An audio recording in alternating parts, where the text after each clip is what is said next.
Good morning, everybody. Thank you for joining our Flexibility Services consultation webinar. My name is Dan Cullen, and I'm the Press and Public Affairs Officer on Open Networks. And I'm joined today by Steve Atkins of SSE, Ian Pashley from National Grid ESO, and Alex Howson, SSE as well. As it says on the screen, if you want to dial in to the webinar to hear the audio, the details are up on the slides. Please ensure that your microphone is switched to mute to avoid background noise.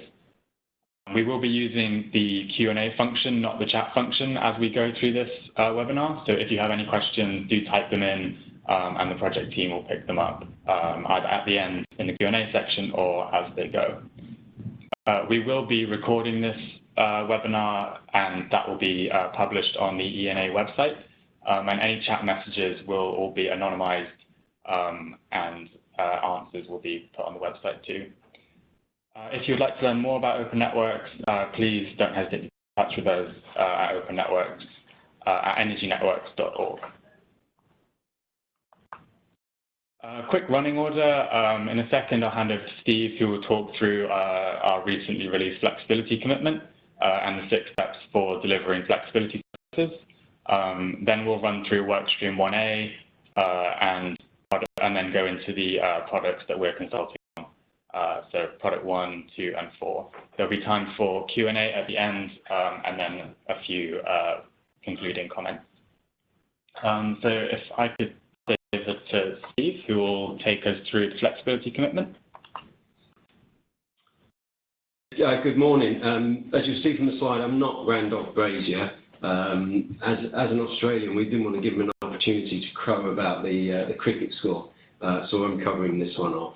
To give you an overview about our 6 steps for delivering flexibility services, it really outlines how the system operators are committing to making emergent flexibility markets work in practice.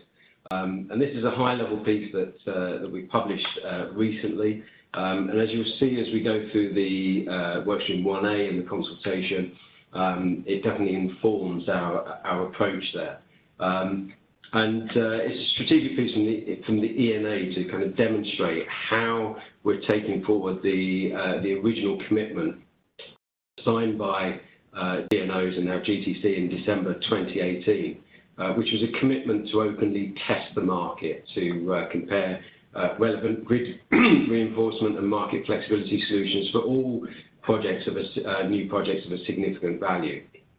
And the idea is that that piece of work was key in reducing the costs of new infrastructure investment and laying the foundations for this new, more cleaner, flexible network that we're all aspiring to.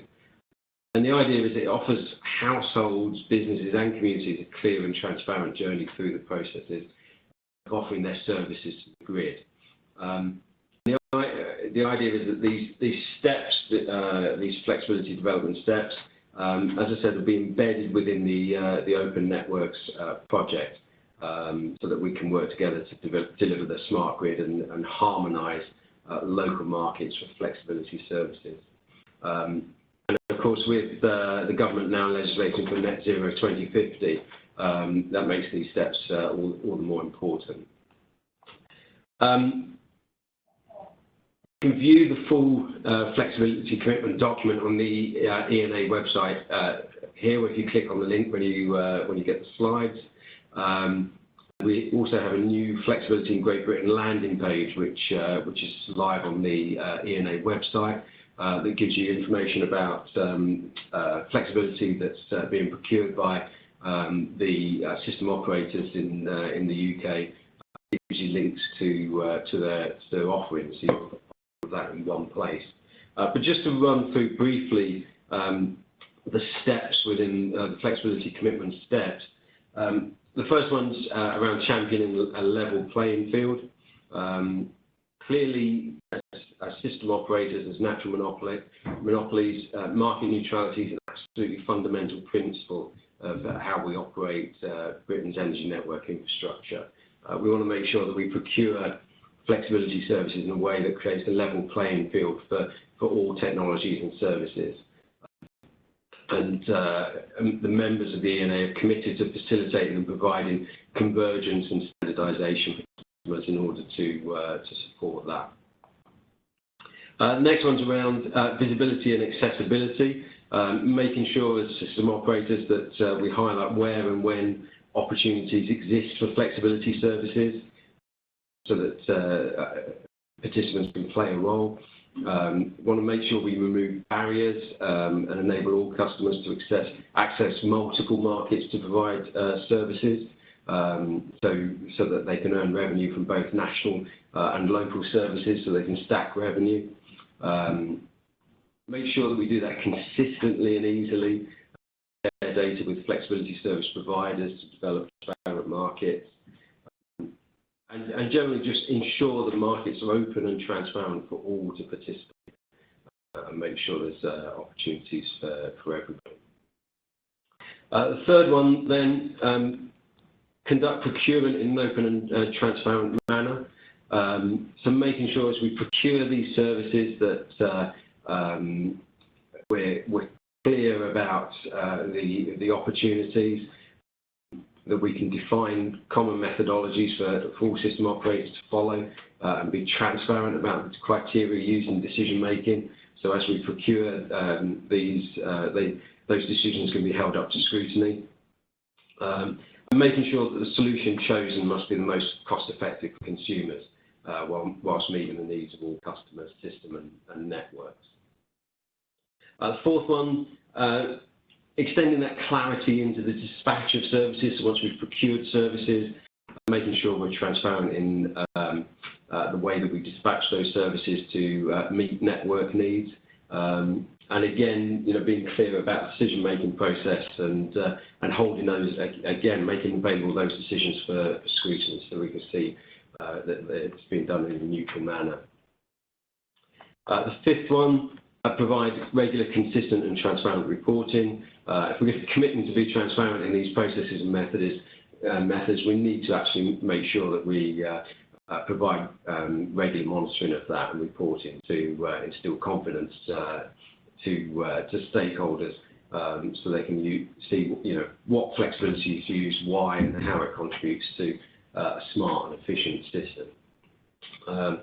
All decisions and reasoning will be clear and readily available. And then the final one there, work together towards whole system outcomes, making sure that we continue to work closely to facilitate and efficient arrangements which benefit households and businesses, and that includes activities around decarbonisation of heat and transport, so working with heat, transport and waste sectors to ensure that changes deliver the best outcomes for everyone on the whole energy system basis. So that kind of sums up the steps. As I said, you can see those on the website, but so have a look at those. But the idea is that that gives you a clear outline of how we're approaching this. There's a question there around IDNOs. IDNOs have been included in that, so this CNA, Competitive Network Association, are part of the steering group and on open networks, and they are part of that. GTC to those principles as well. I said that there is a separate, within workstream 3, there is a separate piece of work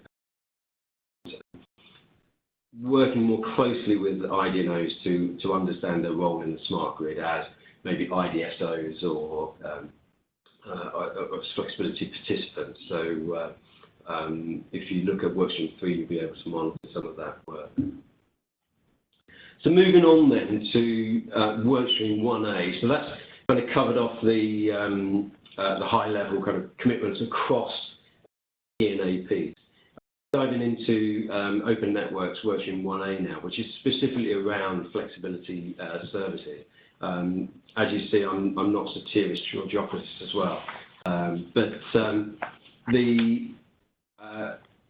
this whole workstream is around the process for standardisation and improvement of flexibility services to DNOs. Give it some rigor around consistency, alignment across the DNOs, so that market participants don't have six different ways of dealing in the market. There's some, as I said, consistency around the approach. So it's looking at the whole process from the products that are offered around DSO service products around active power and reactive power, how we forecast system needs and driving system needs within the networks, and then provide visibility of those service needs. So for example, using market platforms, looking at the procurement process around the OG processes, which are quite clunky, and seeing how we can simplify those and provide better access to the tendering process. DSOs advertise and procure those services, and how then they select and procure and select the participants that put themselves forward, so around e-tenders and how some of the other platforms are working on that. And then going into operational dispatch and finally settlement. So a real end-to-end process for this piece of work. And that specifically, up until this point, has been around DSOs procuring services, but we're also looking about our role in how we can facilitate other markets, other flexibility markets, where maybe not providing services to the DSO, but the DSO will be instrumental in providing data that allows those markets to operate effectively. What our roles and responsibilities as system operators are in those markets as well. So in terms of our approach, we're very much taking a learning by doing approach. As you're aware, there's a number of flexibility projects that are already out there. National Grid and UKPN have been working on power potential, reactive power markets from DER. WPD have been working in flexible power, the online platform for procuring flexibility services. Centrica and WPD in the Cornwall local energy market, providing a virtual marketplace with a platform to buy and sell energy. And then all of the DNOs have participated in the initial PIC load. Some of those DNOs have moved that forward into national arrangements with PIC load to provide visibility of and allow market participants to register for their interest in providing solutions to those constraints as well. And then in terms of deliverables, the ones we're going to be talking about today are the flexibility market principles, DSO services and procurement process and commercial arrangements. They've been what we've been concentrating on for the first part of the year. In the second part of the year, we'll be looking at DSO services around dispatch and settlement, conflict management and co-optimization, and the facilitation of these new markets.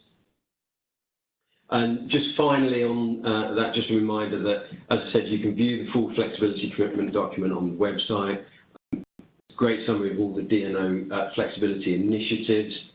And the final piece down there, the interim solution for accessing GB-wide DER data, otherwise known as the system-wide resource register. There's a link for that there as well. So a lot of this stuff is on the Open Networks website, and some really good information there. So if we go into flexibility market principles, so this is the first product within Workstream 1A that forms part of this consultation. If we look at the extract from the document that we produced at the start of the year, outlining the product, this is around guiding principles for the flexibility market for DSO services that ensure competition and mitigate against conflicts of interest or unintended consequences. And the idea was to develop guiding principles to drive the right behaviour for not only system operators, but potential platform providers and market participants involved in flexibility. And because this is such a high interest area, we clearly wanted to consult on that. But if we look at flexibility market principles, we started off with looking at how, what a principles-based approach should do. And the idea is to enhance confidence and grow industry trust, to provide certainty and consistency, to facilitate innovation and enhance competitiveness. So we didn't want to still the market. We want to make sure that we are stifle the market. We want to make sure that we can still see innovation. We wanted to reduce perceived conflict and possibly define regulation for the future. So in that way, principles should rely on broad-based standards rather than the detailed rules. They should be drafted at a high level of generality. The overarching requirements that can be applied flexibly to a rapidly changing industry. They're purposive, so they express the reason behind the rule. They should have a broad application to a diverse range of circumstances. And then they're largely behavioural. They're concerned with, for example, integrity, skill, care and diligence, reasonable care, with which market participants conduct and organise their businesses. And they should focus on outcomes. So in a dynamic market with high levels of innovation, flexibility market participants are best placed to determine what processes and actions are required to achieve a given regulatory objective. So instead of prescribing the processes or actions that market participants take, they should define the outcomes that they require the flexibility market to achieve. So as the product group looked at this, we identified 6 key themes that we looked at these principles fit under. So just a table, there was a few questions underneath that we've kind of addressed at the start. But these 6 key themes, so neutral market facilitation, coordination and information exchange, rights and obligations, market boundaries, interoperability of solutions, and visibility, transparency and privacy. And under those 6 key themes, there's a number of principles that are proposed for system operators and market participants. There was a 7th key theme of overarching theme of simplicity. Felt that that really needed to apply to all of those areas. It was kind of an overarching theme. So our approach with this product was we started off in February, March with a series of face-to-face workshops with Open Network members. We then kind of took that out and took those principles out to a wider stakeholder base and then kicked off the consultation at the end of June, and that finishes on August 23rd. So there's still plenty of time to respond if you haven't already. And then just to kind of outline the meetings, the ones crossed out doesn't mean they didn't happen. It's just it means they're done and dusted. So just highlight a couple in there. We took it out to the advisory group in March. We also took it out to a wider stakeholder workshop. We also consulted a number of critical friends to help pull the report together. I noticed from the attendee list that a couple of those critical friends were on the call, so that's great. And then in terms of the advisory group, right at the outset, we kind of asked them what was the most important principle you'd like us to capture in the work? How could we best engage with stakeholders?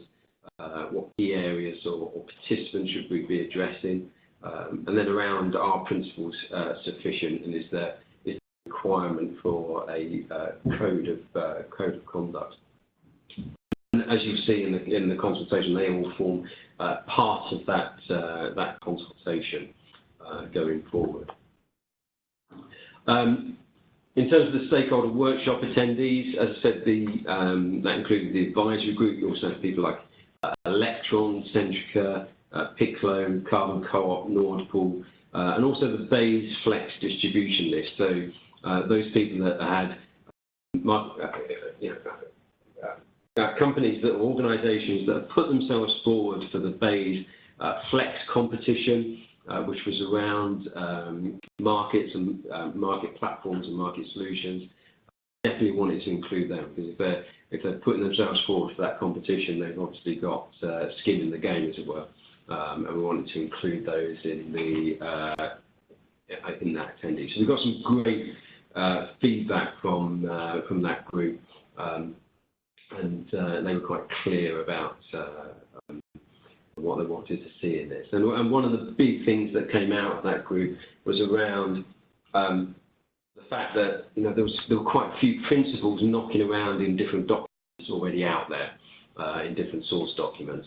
So you'll see as you go through the consultation of the document, it actually outlines where some of these principles have come from. So they're not all new principles. They're principles that have come from solid and respectable publications around that are in the market at the moment, and we thought needed to be addressed. So things like the Energy Systems Catapult, looking at interoperability, the CEER documents, EDSO, the 6 principles that we talked about at the start, Energy Data Task Force, and some of the Ofgem papers that have come out recently.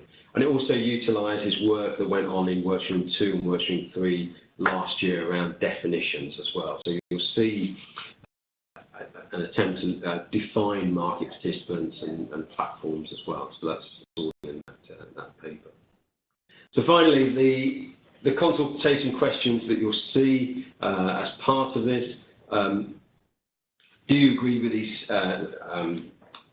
the 6 principles that we've outlined at the outset, underpinned by simplicity? Are there any other principles that you believe need to encourage more participation and flexibility? And probably most importantly, is there anything in these principles that think you as a market participant would compromise your ability to participate, or should they be applied differently? And our intention is to, at the end of this consultation, apply these principles to all of our future development work.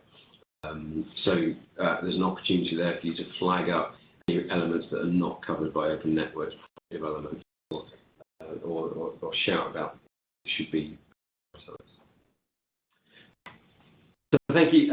That finishes my section. We'd like to move on to Ian Pashley from Product 2.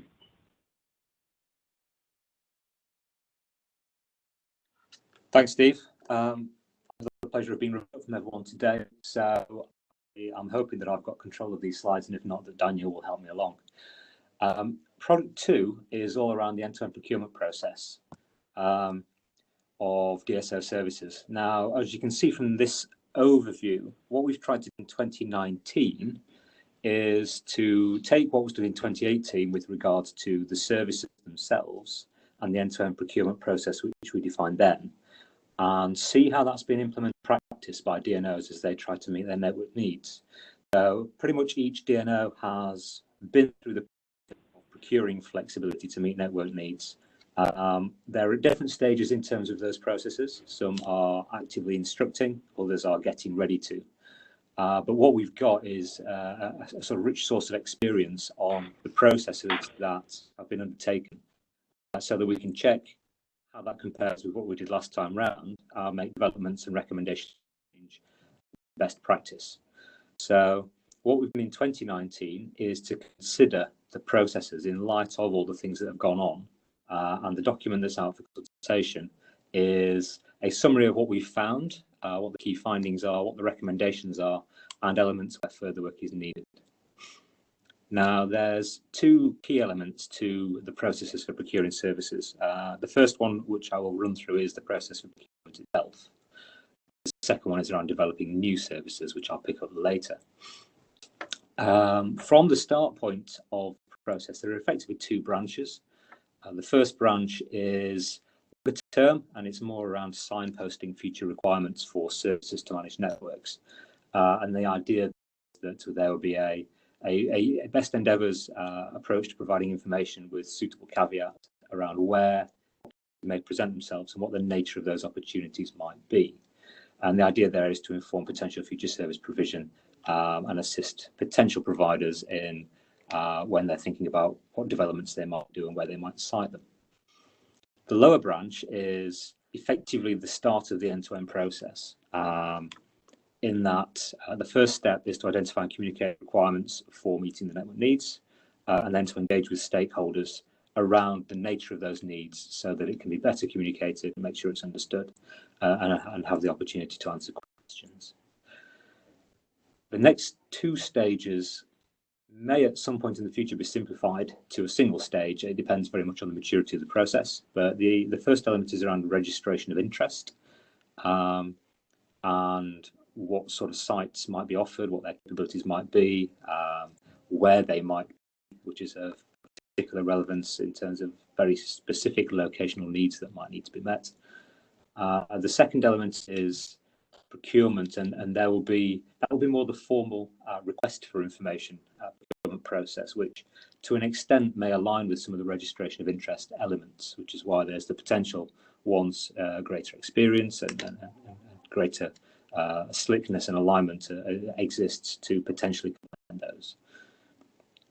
There is an assessment process which needs to be undertaken with regard to what the right answer for the network needs would be, which will form part of the procurement process. And then there are two potential options.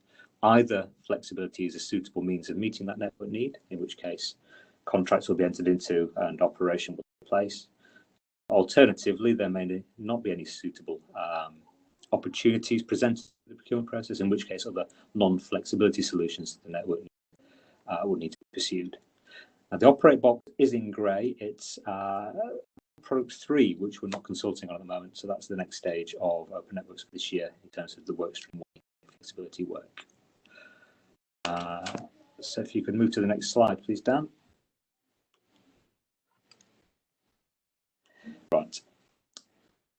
This is a very high-level overview of the key findings that were sent in the report and we're interested in views on. I've categorised this into 3 separate sections around requirements, stakeholder, and procurement.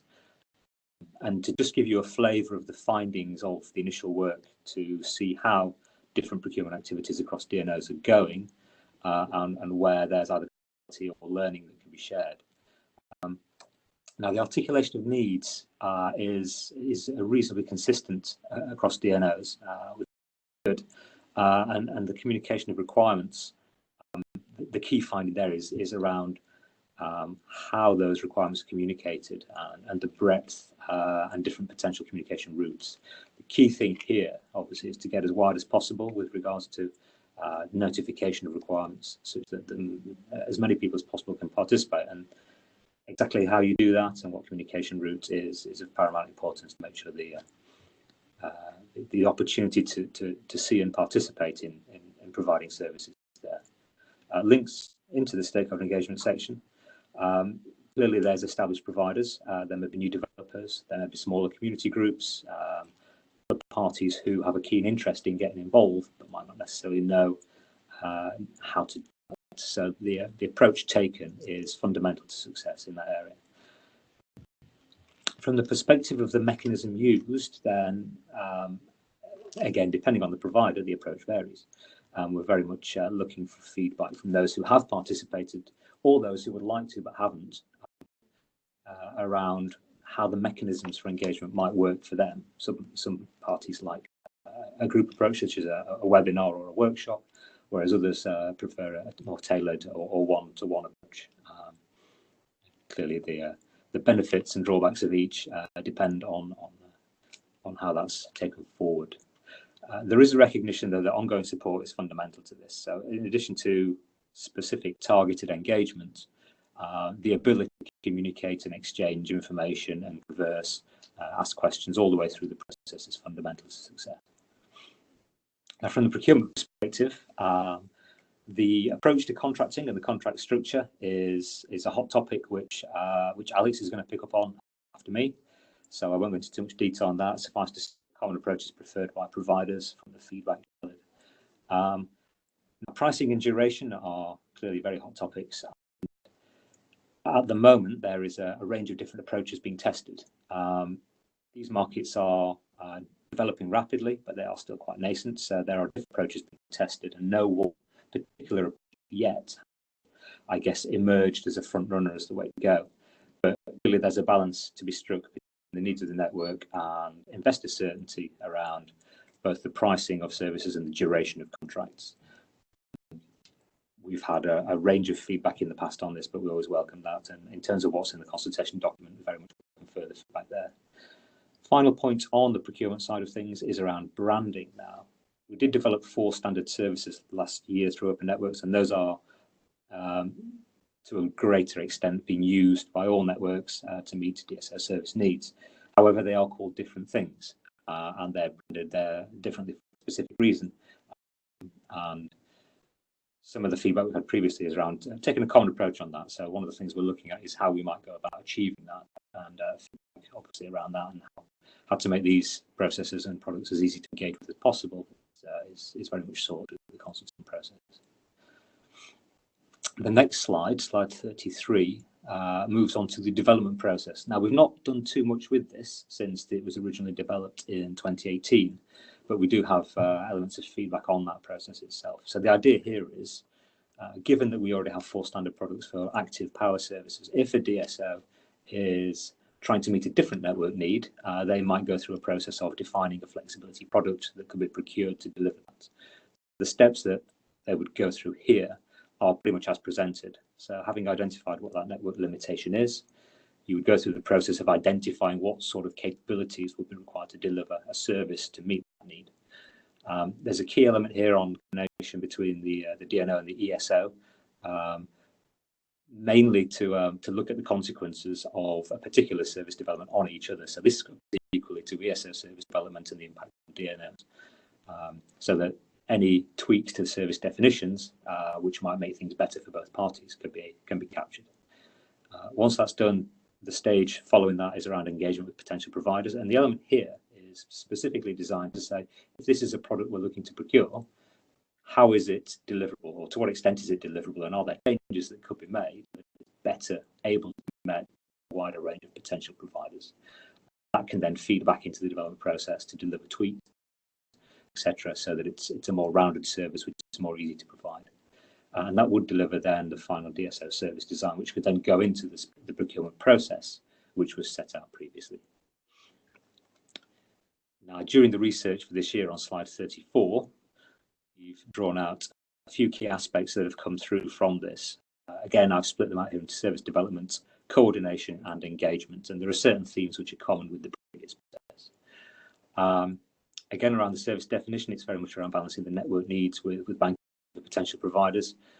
Stress here that it is very much around meeting the network need at the lowest cost to consumers, such that we're not assuming a particular solution to a network need. We're testing a range of potential solutions so that we don't miss out on lower cost solutions which might not involve traditional routes. There's an element here of consistency and transparency. Now, it's possible and it's likely that if a new service is required for one network operator, then it may well have elsewhere across GB. So there's an element around sharing the information that's come from development and the specification of a service, again, on a basis across different network companies. From a coordination perspective, we in Open Networks have worked through a coordination and process between ESO and DSOs. It's very much around using that to make sure that we're engaging at key touch points through the development process and giving feedback, understanding the consequences of particular service approaches with each other. Also an element around ensuring there's consistency there, which is intended to support engagement by smaller parties so that they have less to contend with when they're looking to engage with particular product types. It makes it easier if things are consistent across ESO and the DNOs. Again, from an engagement perspective, the articulation of the service needs is very important, because getting that right means it's easy for parties to engage with and understand the extent to which they might be able to participate and provide a service. An element that is considered important, but is I guess fledgling at the moment, is that refinement of service design based on feedback. We would very much appreciate comments and responses to the consultation around whether you've had experience of engaging in services which, if they were slightly different, might be better for you or easier for you to provide, or how you might want to engage with that process. So the next slide may well be the final slide, Dan. Consultation questions. There are 3 questions which relate to the process that we've been and investigating so far in 2019. The first is around the learning and good practice that we've highlighted, and we're very much looking for any additional suggestions or points to be considered that we may have missed from potential providers or actual providers' perspectives. We are interested to know what your preferred mechanism would be for with DNOs for specific DSO services to make sure we're hitting the spot with regards to that engagement process. And we also, at the back of the document, provide a table of data and information that relates to service procurement and service provision. And we're keen to understand whether and to what extent that data is considered complete from your perspective, or whether there's additional information that might help you engage with the process and provide services to DSOs. So that's all I was going to cover today. Very much welcome questions towards the end of the presentations. Okay, so that means it's me to step in. So morning everybody, Alex Howison, SSEN, and I'm going to run you through an overview of where we are with product 4. So I'm also remote, so I'm going to need to sort of nudge Daniel to move slides along. So in terms of the product 4, it was targeted at trying to deliver a commonalised approach to service agreements for flexibility services across the industry. So the first slide covers off the bid extract, which details the different steps we were going to be undertaking. So the first part of the product was to review current flexibility services agreements across the DNOs and identify good practice examples across suite of documents to then push forward to adoption across the industry. We were then going to move into an implementation plan, so reviewing across all the organisations the impacts and timelines required to adopt those good practice points, and then moving into more alignment with the NGSO service, covering everything from timescale, service windows and contract terminologies again. And then the final part of the product was to consider mechanisms for the consistent and effective review and validation of service provision. Through the initial parts of the work, the good practice identification progressed incredibly well, and there has been a slight change to the scope cover off as we through the slides. But as you can see, the product was due to run for pretty much a full calendar year up until December of this year, and that has again now been adapted. So if we move on to the next slide, ultimately what's now happened is the good practice report has been finalised and published, so that's now available and has been since June. The product team were able to identify 36 specific points of good practice for adoption across the entire sort of contract themselves. A positive point from the work was actually there was a huge amount of commonality that was already there and in existence, as you'd expect from standard contracts and contracts that you'll have all engaged with over the course of your careers anyway. A lot of the terminology is mirrored from one to another, and it's actually only sort of specific areas where there was distinct variation. But we have been able to identify those good practice points, and there are some examples on the following slides which I'll just run through to give you a flavour of what's there if you've not already read the report. We did identify that there is always going to be a certain amount of variance. A lot of the services, of course, requirements stem from the location, type of the service that's being employed, as well as some of the company-specific references. For example, things like referencing our own safety rules or a particular sort of company requirement for things like, living wage, that type of thing. And we see then, as the report was being finalised, as a work group and within the work stream itself,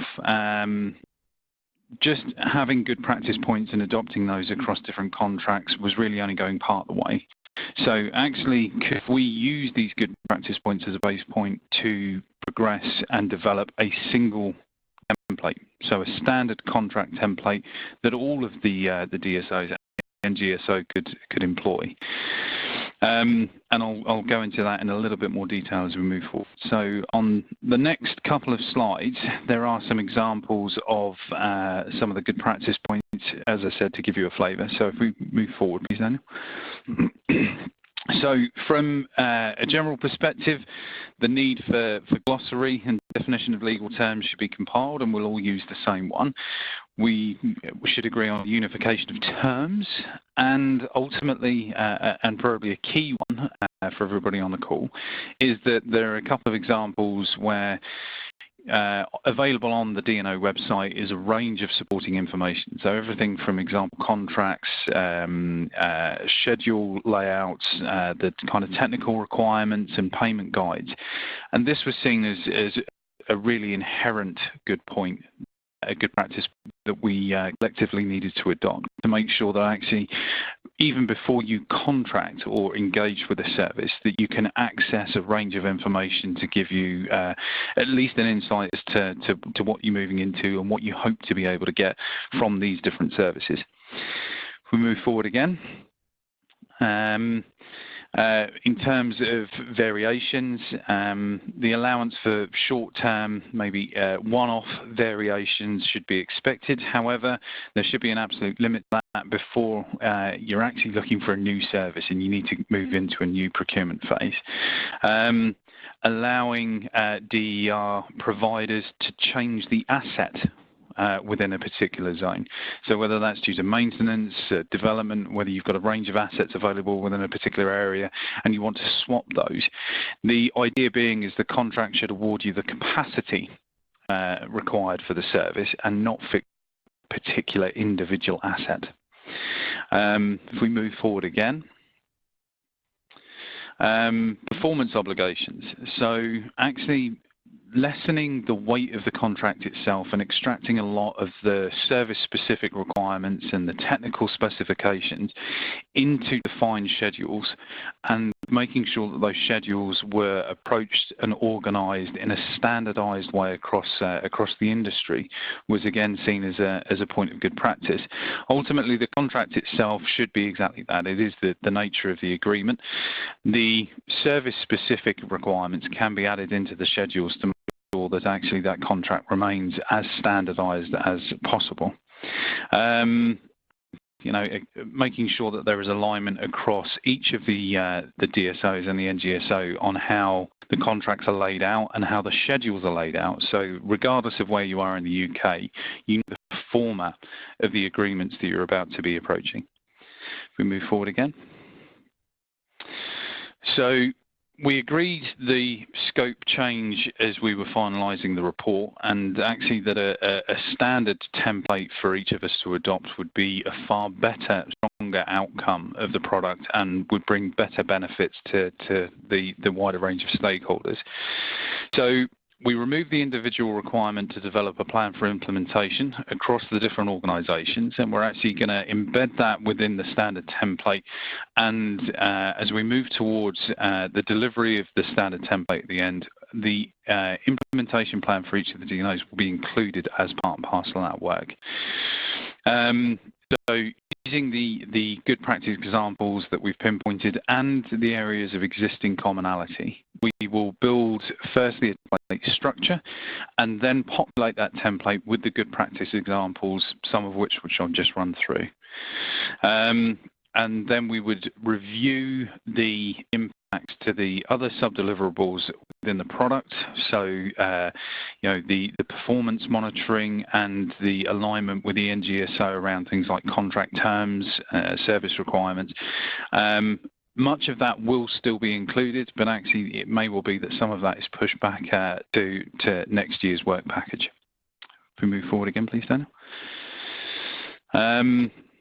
So there are some points of consideration that, of course, when you're undertaking writing a contract that will be adopted by several different organisations, that there was the need for incremental development. So we are focusing on the structure first, the content second, and there will be an ongoing process process of reviewing.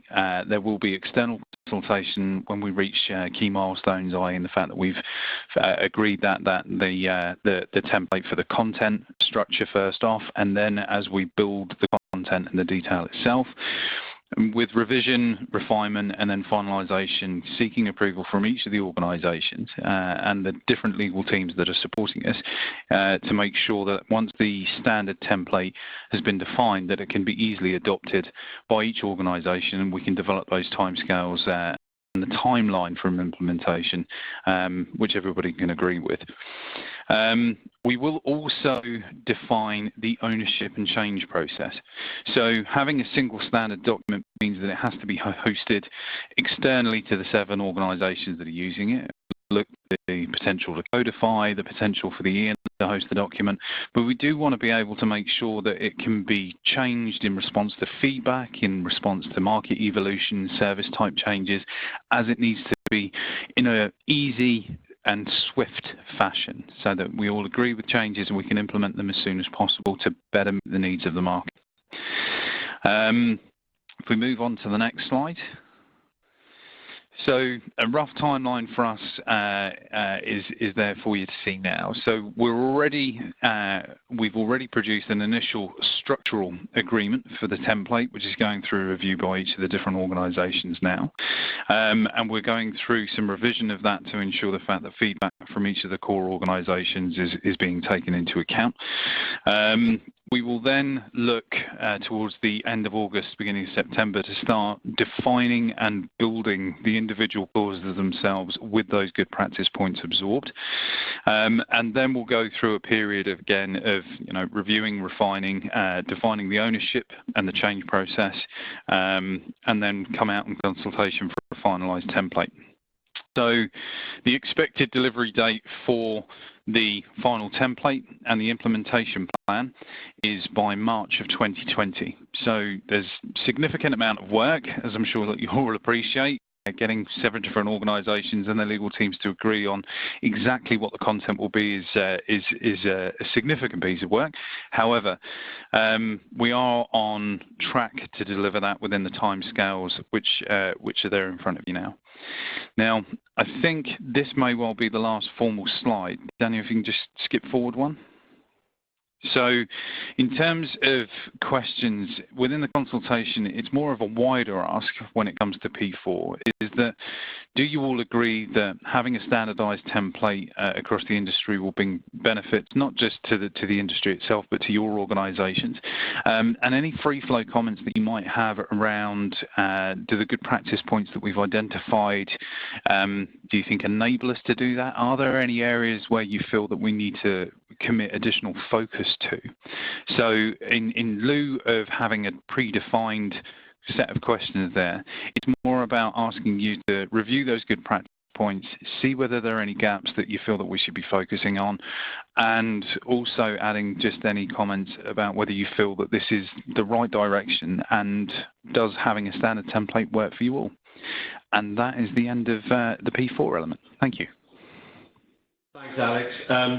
We've got two questions that I'll just cover off. Hopefully you can see all the questions, but the first one is how often will the DSO system, I guess, that needs to change as network conditions change? Is it going to move away from static assessment towards a dynamic assessment of network conditions? That is definitely part of open networks. There's a couple of work streams that are looking at exactly that. And certainly in terms of the learning by doing projects, they're moving towards far more dynamic assessments of network conditions.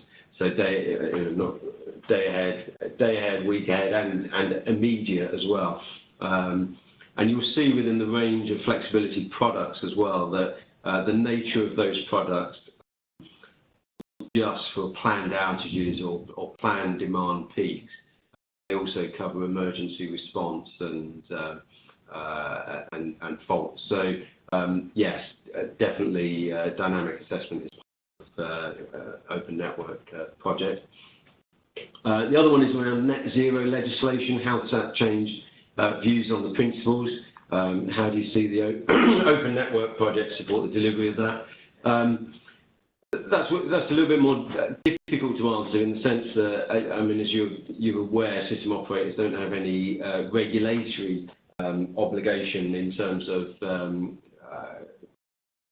zero or the environment. Although I think most system operators would actually welcome that, and I think before the change in government, we kind of expected to see some of that, and maybe still do within our ED2 plans. I think an element of that may well be in there. Certainly, energy efficiency has been mooted as a possible incentive, and certainly within the National Grid future energy scenarios, that's that's just come out, and that's already kind of reflected a net zero scenario, but I think they're going to work that up in more detail in the next refresh. So certainly that's something that's in our minds, and we're starting to consider as we move forward. So hopefully within this webinar you've seen that where we're going with this consultation. Workstream 1A in flexibility services has kind of three key objectives, and number one is develop and deliver good practice and convergence of directly contracted services to customers across. So there's a consistent experience, and hopefully you can see, with the principles, the procurement, and the and Alex's piece around the contract, that move towards consistency shining through. The second one is support the wider use of DSO services by removing barriers, encouraging the consideration of flexibility solutions. Well, hopefully you'll have seen that by the ENA flexibility commitment piece at the start. And also you'll see that in the flexibility market principles piece as you look at the consultation. And then finally, facilitate markets outside the direct procurement of services by DSOs to allow third parties to develop effective and liquid market platforms for customers to realise value for flexibility. And that's the kind of phase that we're moving into in the latter half of this year. So hopefully, as you look at the consultation, you'll see the intent to facilitate a liquid market. The consultation closes on the 23rd of August 2019. We want feedback from any of our stakeholders, and if you want to respond to the consultation, please submit your response to opennetworks@energynetworks.org. Feedback of any length is welcome. So even if you just want to drop us an email, that's still valid, even if you don't address all of the questions within the consultation. But if you want to email us with general thoughts, we'd welcome that as well. And as I said, throughout this webinar, if you want any further information about Open Networks more widely, don't hesitate to get in either through the website or by emailing us at opennetworks@energynetworks.org. Thank you very much for your attendance, and hopefully that's been of value to you. And if you have got feedback on the webinar specifically, we'd be happy to receive that as well. Anything that you tips for improvement or things that maybe felt wasn't addressed, and please let us have those as well. Many thanks.